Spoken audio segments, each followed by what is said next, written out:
What I'm suggesting, and I'm just one voice, but I try and say this over and over again to policymakers, is let's pick one thing.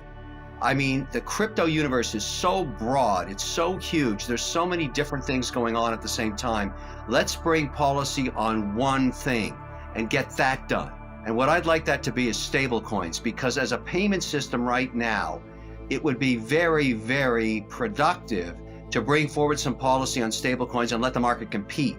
Now, I personally prefer ones that are backed by hard assets like the US dollar, because it adds so much liquidity, so much productivity, so much transparency, so much auditability. It's so much better than what we're doing right now, which is so expensive and so slow.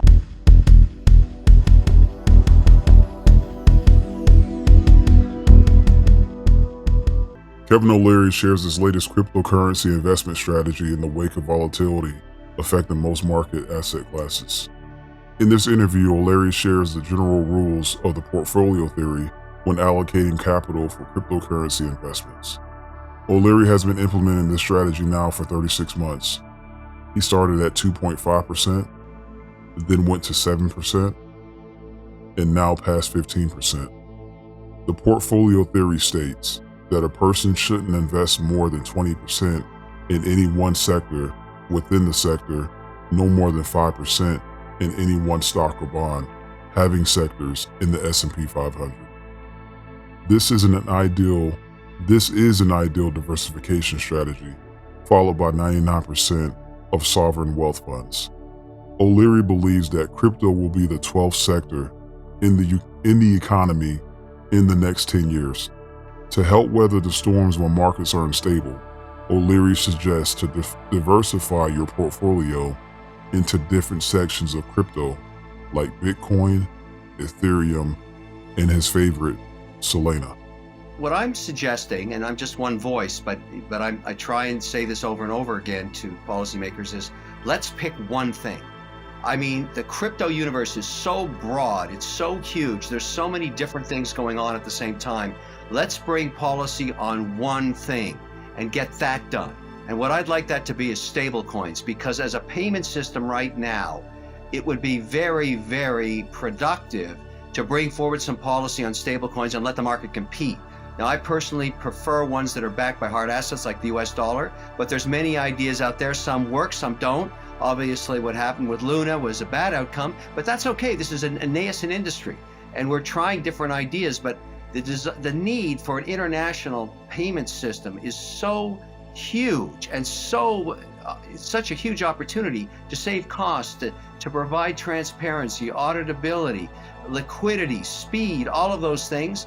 That's what I'm suggesting. Let's pick one thing and bring policy on stablecoins. Let's nail that, and then we'll move into Bitcoin, we'll move into blockchain, we'll move into other things, but NFTs, but let's nail one thing. They don't need to get it right. They just need to get it. In other words, we got to move forward on something here, and I'll tell you why. For all of the people in the crypto universe, and there are many, that don't think we need regulation, let me point something out that would get everybody on board. It's a very simple quantum mathematics, and here's how it works.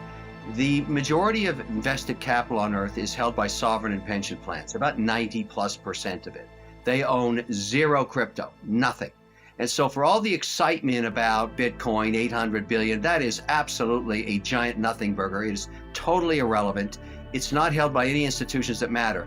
Now, I'm an indexer, and I've talked about this many, many times. There's many indexers in the world, but we service sovereign funds, pension plans. Let's say you're an oil-rich country in the Middle East.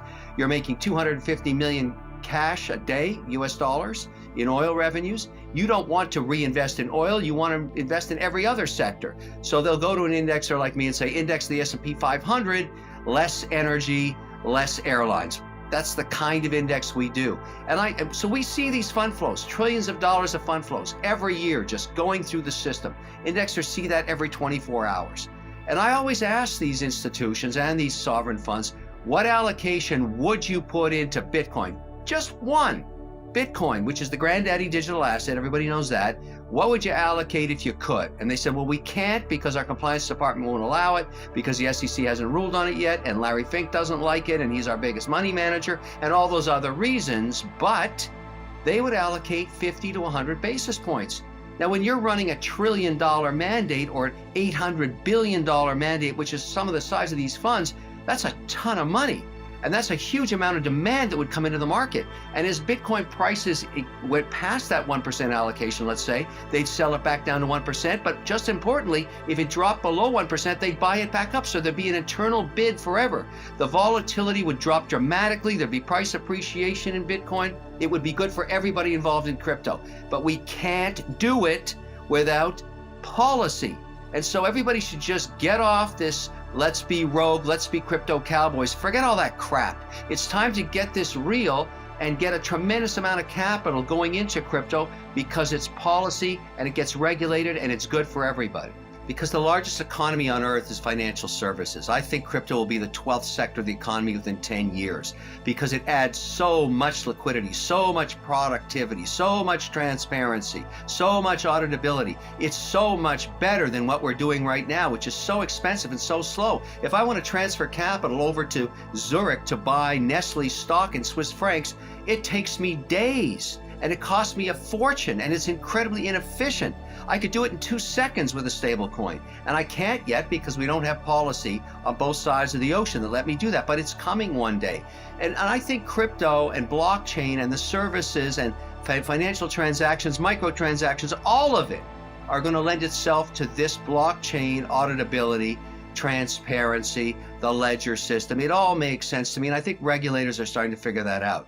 Now, as an investor, I don't know which of these chains is going to win. Is Solana going to beat Polygon? Should I be in Pollen? What about, all of the others? Ethereum, of course, the big one right now, but too slow for many financial services. What's going on with, helium and all of these different ideas out there? So my strategy is to do the same thing I do with stocks, get diversification. I own 32 positions, 32 chain projects, 32 different coins and tokens. I have no idea which ones will win over the next 5 years, but I don't need them all to win. I just need a few to win, and that's what diversification is all about. And I've made some investments in the infrastructure. You know that old adage in the gold rush, you were better owning and selling picks and shovels and jeans than you were trying to find gold, because that was very hard to do. The infrastructure of crypto are companies like FTX, I'm a shareholder, Circle, I'm a shareholder, WonderFi, I'm a shareholder, Immutable Holdings, I'm a shareholder. I've given money to all of these projects because they make a lot of sense to me and I use them all. And they're centralized, decentralized, there's stable coins in there, there's the FTX platform, which is the first compliant institutional platform I could find that my auditors and my compliance department finally agree to let me use to store value. And those are the kind of things that really matter to me. And I have to disclose, yes, I'm a shareholder in FTX. I'm also a paid spokesperson. So I'm eating my own cooking, but I'm also talking about the merits of their compliance platform. And crypto to me, when it was being frowned upon by regulators in a very harsh way, if you recall, 2017 was probably the height of when regulators were clamping down on tokens and different ways to tokenize assets like hotels and everything else back then.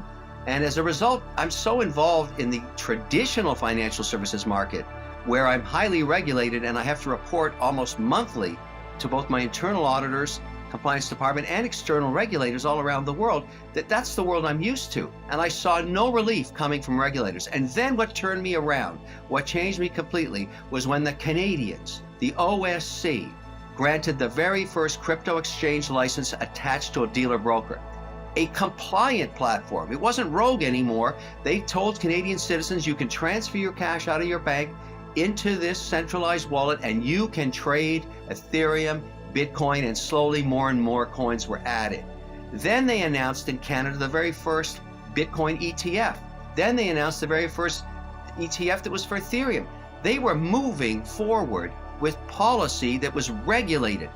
And I immediately started investing in that because I saw it coming. I saw the writing on the wall. And I've also made the assumption, this is a personal assumption, that the OSC, the regulator that granted that world order for the first time, a dealer broker, was well in touch with the SEC and other regulators around the world. They talk to each other every day.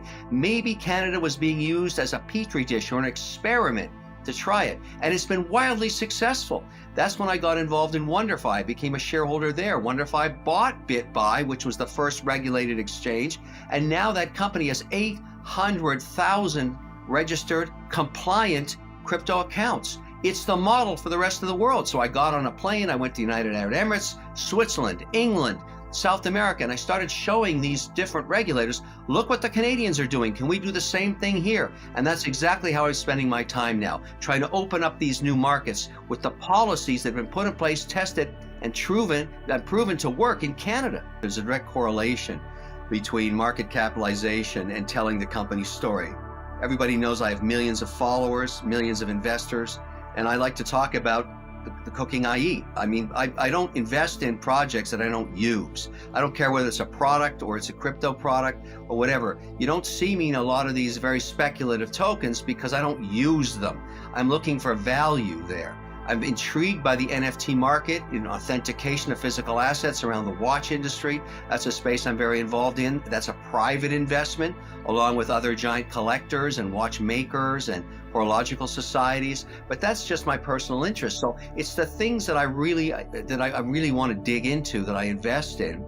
But you're right, there's a lot of room for private projects because, you know, I look at it this way. You talk to any grad coming out of MIT or Waterloo or Temple or McGill or any of these really high-end engineering colleges and universities, and a third of the engineers all want to go onto the blockchain. You can't take that much intellectual capital and not expect some incredible outcomes 3 to 5 years from now. So you want to invest in some of these people. These are the smartest hands over keyboards all around the world. They're not working for the traditional industries. They're on the chain. And that means there's going to be a lot of productivity there. That's what you want to bet on. It's like betting on Steve Jobs when he was just drawing fonts with a felt pen. That kind of idea. It's the same thing going on now. These guys are going to be big productivity for the economy, and you've got to put your money behind them. We must win this financial war. Subscribe to keep learning the truth.